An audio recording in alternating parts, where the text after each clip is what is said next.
So guys, we're running me time right now. So I have my friend here, Jaime, from Huawei community. So he's one of our content crew, just like me. So guys, do follow us, no? Hi everyone, I'm Jaime Kumagun from the Huawei Content Group. Special thanks kay Richmond para sa tawag na to gamit yung Me Time ng Huawei. Yes, and actually, kung wala kaming ginagawa ni Jaime, we do talk here sa me time. Wala lang, trip lang, pang pastime lang. So this me time is available to Huawei users with EMUI version 10 and above. No? So guys, if you have EMUI 10 and above, do install this app. It's really, really fun. Actually, very, very clear ang kanyang resolution. No? If you ask me, especially when you're using yung mga Huawei Mate series, just like Jaime is using Huawei Mate 30 Pro and ako here, I'm using the Huawei Mate 40 Pro. So, yung resolution is definitely a lot better. And syempre, iba yung pag-usap mo, very, very clear ang kausap mo. Mas gaganahin ka makipag-usap eh.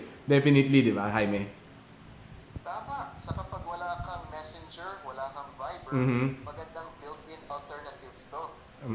Connected pa siya sa iyong contact list. So malalaman mo sino yung mga meron. Huawei user kapag nakapagbitan. Madali lang siya makita. Yes, yes. So actually, Jaime, I think ang dami mga exciting products from Huawei to be coming out pretty soon, di ba? Oo, Richmond.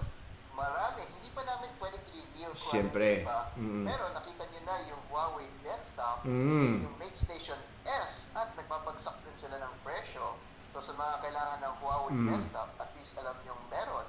Pero pag hindi pa kayo kontento, meron din Huawei laptop, Yes. at iba pang Huawei phones. Na Pero palabas. So, Richmond, Hindi pa tayo pwede mag-reveal. ng exciting. Pero stay tuned sa community at sa mga post ni Richmond.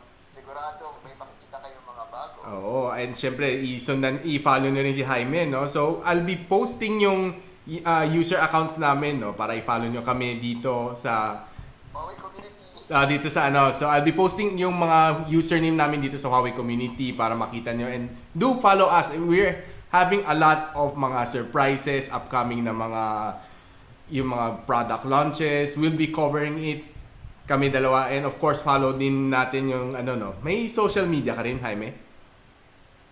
Meron naman, pero mas active pa rin ako sa Huawei community. Yes. Mas masaya mag-post doon. Naman. Oo. So yun, guys, do follow us, and of course, kung meron kayong Huawei na EMUI version 10 and above, do install this Me Time para ma-enjoy nyo itong app na ito to its fullest potential. So ayun, so if you have if you want to know more about the Me Time, do check yung thread namin both ni Jaime. Yun. Yes. Oo. Nagawa kami ng review tungkol dito sa Me Time. Correct. At sa mga gusto magbasa, meron kaming vlog version. Pero sa mga gusto ng video, sundan nyo na lang si Richmond. Naman. Napakagaling niya gumawa ng video. Yes.